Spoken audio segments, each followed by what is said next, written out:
पर की संपूर्ण विराट में सदा सदा के लिए जय जयकार हो, जय जयकार हो। रजनी का माते श्री की संपूर्ण विराट में सदा सदा के लिए जय जयकार हो। जब मैं इन ढोंग पाबंदों से जूझता हुआ तन के नाते से, जो हमारा एक मौसी का लड़का लगता था, लानता था या आता था, उसने कहा भैया आप हरि के पास चलो। मैंने कि काय के लिए पागल है वो, तो हम ढोंगी पाखंडी घूम रहे हैं। अरे क्यों ऐसे बात जाली फंसता है जाकर के, हमसे बड़े बाबा कहाँ मिलेंगे। मैंने उससे इनकार कर दिया, मैं नहीं जाऊंगा, मैं नहीं जाऊंगा, मैं नहीं जाऊंगा। एक बात है बाबा, आपकी बातें बड़ी प्यारी लग रही थी। क्यों? एक बार ऊंट को देखा, समझ में आया ऊंट में देखने लायक कुछ है नहीं, टेढ़ा मेढ़ा है। क्या देखे ऊंट को? ऊंट को देखने की क्या जरूरत है? और बाबा स्पष्ट बता रहे हैं, जाहिर कर रहे हैं। ये आंख किसको देखने के लिए मिली है? ये पैर कहां जाने के लिए मिले हैं? हाथ किस लिए मिले हैं? जुबान किस लिए मिली है? सबका बोध होना चाहिए। बोध होने के बाद ही तो तन की, मन की, धन की, ज्ञान की जो पावर है, जो ताकत है, जब ही हम इसका इस्तेमाल कर पाएंगे। अगर जानकारी नहीं तो बाबूजी जो भी करेंगे दुरुपयोग होगा, पाखंड होगा, ढोंग होगा, आडंबर होगा, अंधविश्वास होगा।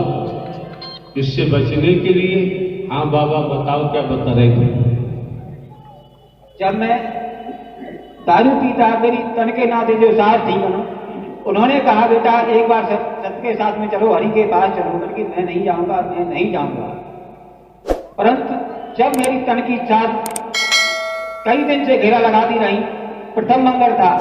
आपकी धर्मपत्नी? नहीं प्रभु, सास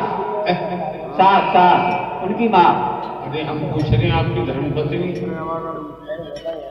प्रभु थी, अब नहीं है। जब थी हाँ, तब उन्होंने कभी नहीं कहा कि ये जो मसाला पी रही हो उसे मत पियो? सबने कहा, परंतु मैंने नहीं। जब इस समय बात धर्मपत्नी की हो रही है, उन्होंने माना किया होगा। हाँ प्रभु। आपने क्या व्यवहार किया होगा उनके साथ? गलती व्यवहार करते थे, गलती व्यवहार करते थे। हाथ बात मार देते होगे? बिल्कुल प्रभु। डंडा भी मार देते हो? बिल्कुल प्रभु। अब समझिए आप, अच्छा काम कर रहे थे बाबा। धर्मपत्नी को पता था मेरे पति है ये जो कार्य कर रहे हैं, इससे इनका नाश ही होना है, सर्वनाश ही होना है। व्यसनों में डूब जाएंगे, ये लोक भी बर्बाद हो जाएगा और परलोक में भी चैन नहीं मिलेगा। तब कहा होगा वो शरीर से नहीं रही। तो आपकी सासू जी ने आपको बचाने का प्रयास किया, फिर क्या हुआ? जो तन के नाते से मेरी सास जी, उन्होंने कहा बेटा एक बार हरि के पास चलो। तो मैंने कहा चलो चलता हूँ, देखता हूँ। सवेरे जैसे तैयार हुआ तो मेरा टीचर चाहता था मैं दारू पी, और तो लोगों ने मेरे से घेरा लगा रखा था, दारू नहीं पी। जब मैं हरि के पास आया, इन नारायण हरि के पास आया, क्या झूठ बोल रहे हो बाबा? ये सब कहता हूं मैं दावे के साथ। मैं ये तो हाड़ मास का बुढ़ा व्यक्ति नहीं प्रभु, इस बात को मैं बिल्कुल नहीं मान सकता। जब इन नारायण हरि के पास में आया तो मेरे को ये तन में होश नहीं रहा, मैं कहां बैठा हूं, किस जगह बैठा हूं। राम को, कृष्ण को, शंकर को, ब्रह्मा को, विष्णु को जिनको मानता था, मैंने कहा आज तुम अगर मेरे को पता अगर कर दो तो आप ही साक्षात ब्रह्म हो तो मैं आपको जान जाऊंगा। इन हरि ने मेरे को सब देवी देवता दिखा करके, सब अपने में मिला करके और चक्र दिखा दिया। उस चक्र से सारे मेरे पाप कट गए, कट गए, कट गए। उस चक्कर नहीं था बाबा, वो परम परम चक्र था। बिल्कुल सत्य है प्रभु।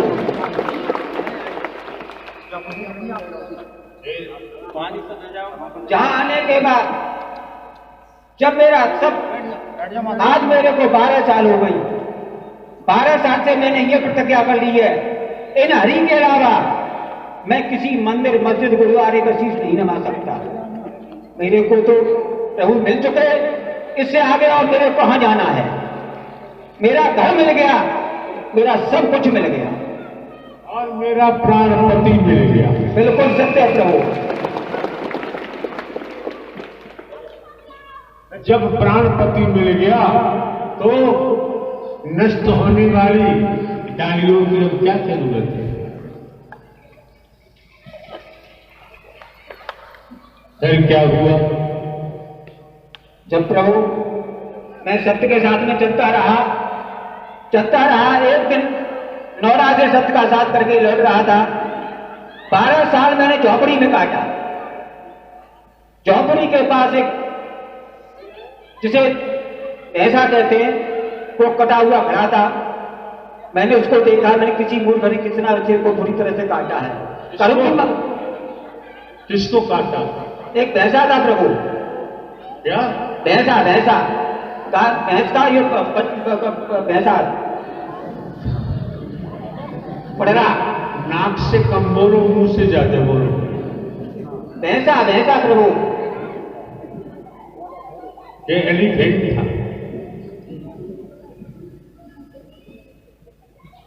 हाँ, भैंसा था। हाँ प्रभु।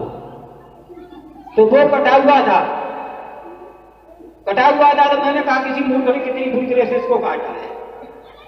तो मैंने सोचा चलो इसके ऊपर काला तिल डाल देंगे, क्योंकि मैंने बुरे कर्म किए थे, तो मैंने सोचा इसकी कर्म राज करेंगे। जैसे ही मैंने उसकी तरफ को हाथ किया, तैसे ही उसने भागना शुरू कर दिया और वो भागना शुरू हो गया। तो मैंने जो मेरी झोपड़ी रखी थी उसके कावा काटना शुरू कर दिया। ऐसा है बाबा, कोई ससुर फांस रहा है या चचिया ससुर फांस रहा है तो घूंघट लगा लो,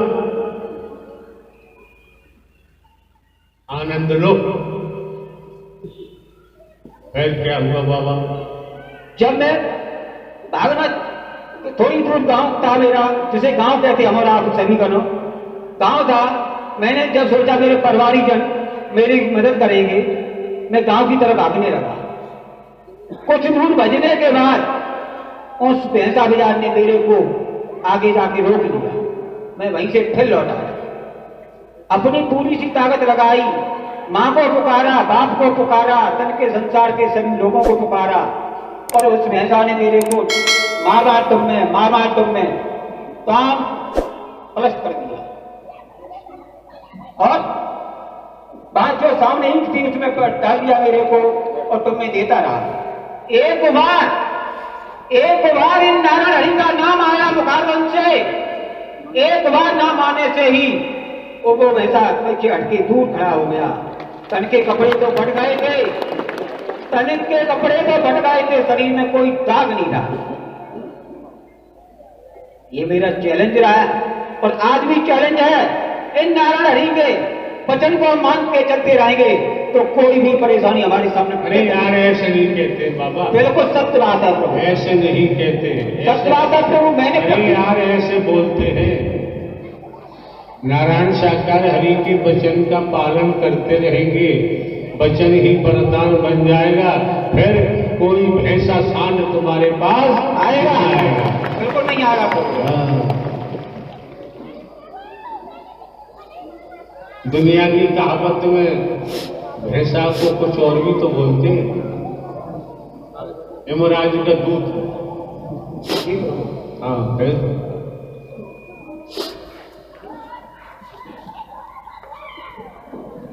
अब जिस दिन से मैंने इन हरि को माना, उस दिन से मेरे दिल में यही उमंग है कि मैं चाहे कहीं भी रहूं, इन हरि के दर्शन करता, और जब तक जीऊंगा तब तक यही तमन्ना मेरी, जो मैंने कर्म किए हैं उनके अनुसार मेरे किसी भी जोन में पहुंचा देना प्रभु।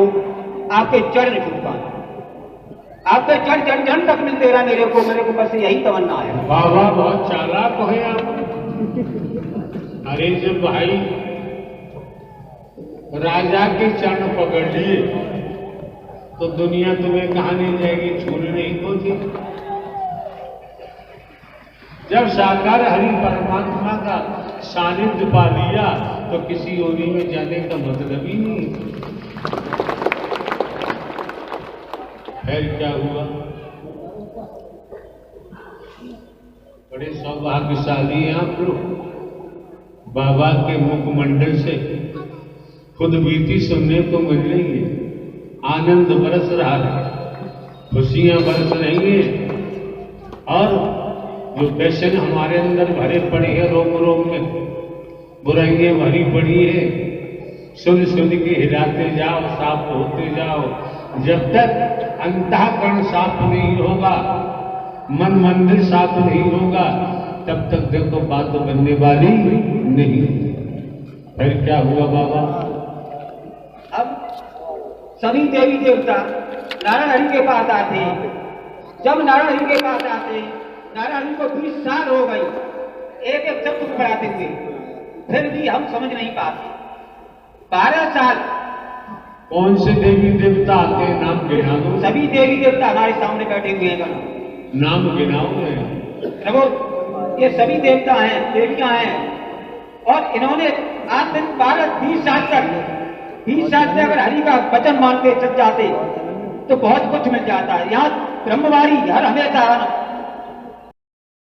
जो मिट जाता है वो अमर तत्व को प्राप्त हो जाता है, जो मरता है वो 84 लाख योनियों में जाता है।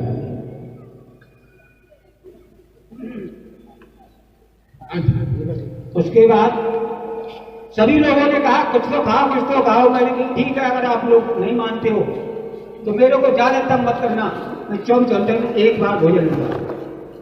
ठीक है, चलो जीता रहेगा। आज मेरे को 3-4 साल हो गई, एक बार भोजन लेता हूँ, और वो भी भोजन ऐसा लेता हूँ देख करके अपने 20 की कमाई खाता हूँ, कहीं इधर उधर नहीं खाता। चाहे कितना भी कोई भी प्रेम क्यों न हो, चारपाई लगा के रख दे, चाहे कहीं भी रख दे, कुछ भी करे, कितने भी हाथ बड़े में भोजन नहीं कर सकता। यह मेरे को पता है, इन नारायण हरि ने मेरे को बताया है, एक बिन से ही सारे संसार रचा हुआ है। ऐसे ही एक बिन नेक कर मेरे को विनाश देगा, इसलिए मैंने किसी का अन्न खाना बिल्कुल बंद कर दिया। हवा बहती है, हमको भी भले जमादार चौकीदार बन के काम करते हैं। हमने समझा कि वायु है, हवा, ये भी परमात्मा की शक्ति है ना? अरे हवा बहती है, ये भी परमात्मा हरि की शक्ति है ना? ये वसुंधरा धरती, ये भी परमात्मा हरि की शक्ति है। सूर्य से प्रकाश निकलता दिखाई दे रहा है, ये भी नारायण हरि परमात्मा की शक्ति है ना? दूसरे जिसे हम आप जल कहते हैं, ये भी परमात्मा की शक्ति है? अच्छा, ये भैंसा घूमते रहते हैं, भैंस, ये कौन की शक्ति है? कर्मों की बात है, कर्मों की बात।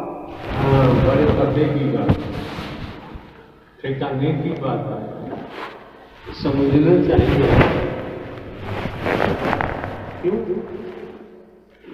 कोई शब्द अगर बच्चे के मुख से भी मिल जाए और वो लौकिक जगत से परे का शब्द है, तो हमें बच्चे के मुख से निकले हुए शब्द पर गहनकर चिंतन मंथन करना चाहिए। अगर वो शब्द पल्ले पड़ गया है, वो पारलौकिक है, उसे हमने कर्म में ढाला, व्यवहारिक रूप दिया, तो हमारे जीवन में अभूतपूर्व परिवर्तन हो सकता है। आप लोग इस मानव मंगल मिलन सद्भावना समागम में पहुंचे हैं, आप गंगा स्नान करने जाते हैं, मंदिर मस्जिद गुरुद्वारे जाते हैं, गिरजाघर जाते हैं, मिशन संस्था पंथ जाते हैं, दर्शन करने के लिए जाते हैं। 20 वर्ष हो गए, सुनते रहे, दर्शन करते रहे, गंगा स्नान करते रहे, परिवर्तन तो आना चाहिए।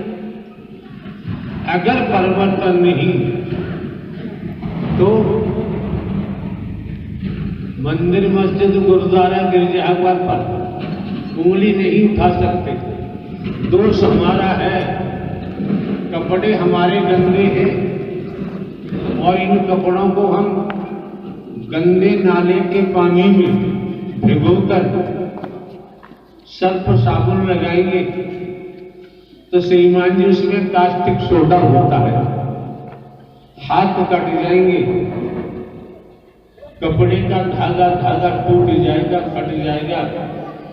गंदे नाले के जल में भिगोकर कितना ही सर्फ साबुन खर्च करो, कपड़ा साफ होने वाला अहम मुद्दा है, इसे समझने का प्रयास करो। ये सत्य के साथ में इस मानव मंगल मिलन सद्भावना समागम में आपको हमारे द्वारा किसी प्रकार की गंदगी, किसी प्रकार की व्यसन, किसी प्रकार की टेंशन कामने की गंदगी है, हम ते घर का चौकीदार बनकर आपसे यही अनुग्रह निवेदन करेंगे कि आपको यहाँ आने की जरूरत नहीं है। जहाँ आए हो ये पहले से ढोंगी है, पाखंडी है, आडम्बरी, अंधविश्वासी है, यहाँ लाभ कहां से होगा? संसार में कहीं जाओ लेकिन कोई साफ नहीं कर सकता। अपनी सफाई के लिए सद्ज्ञान प्राप्त करके खुद ही मेहनत करनी पड़ेगी, खुद ही कर्म करना पड़ेगा। कपड़ों को साफ करना है तो कपड़ा धोने वाले को कपड़े देने पड़ेंगे, वो धुल के साफ करके देगा। अगर अंतःकरण साफ करना है तो सद्ज्ञान चाहिए, सद्कर्म चाहिए, सद्मार्ग चाहिए। हमें धर्म, पाखंड, आडंबर, अंधविश्वास, ढकोसला की जरूरत नहीं है, हमें भेदभाव की जरूरत नहीं है।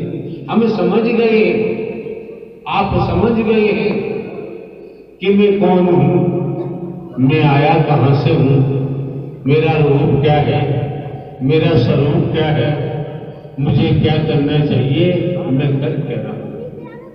समझने के बाद हम अपनी गतिमति को शुद्ध कर सकते हैं, साफ कर सकते हैं। यहां पर हम कभी भी किसी पर उंगली नहीं उठाते, हम किसी का खंडन मंडन नहीं करते। क्यों? हम खुद ही अनपढ़ हैं। खंडन मंडन तो ज्ञानी लोग करते होंगे, वेद वेदता करते होंगे। यहाँ लागू किया गया है, मानव धर्म सत्य था, है और रहेगा। मानवता भाईचारा, अनेकता में एकता, मानव मानव को गले लगाना, मानव मानव से प्रेम करना, टूटी हुई मानवता को जोड़ना, बिखरी हुई मानवता को इकट्ठा करना, मानवीय गुण पैदा कराते हुए और आत्मज्ञान की शिक्षा देते हुए सत्य के मार्ग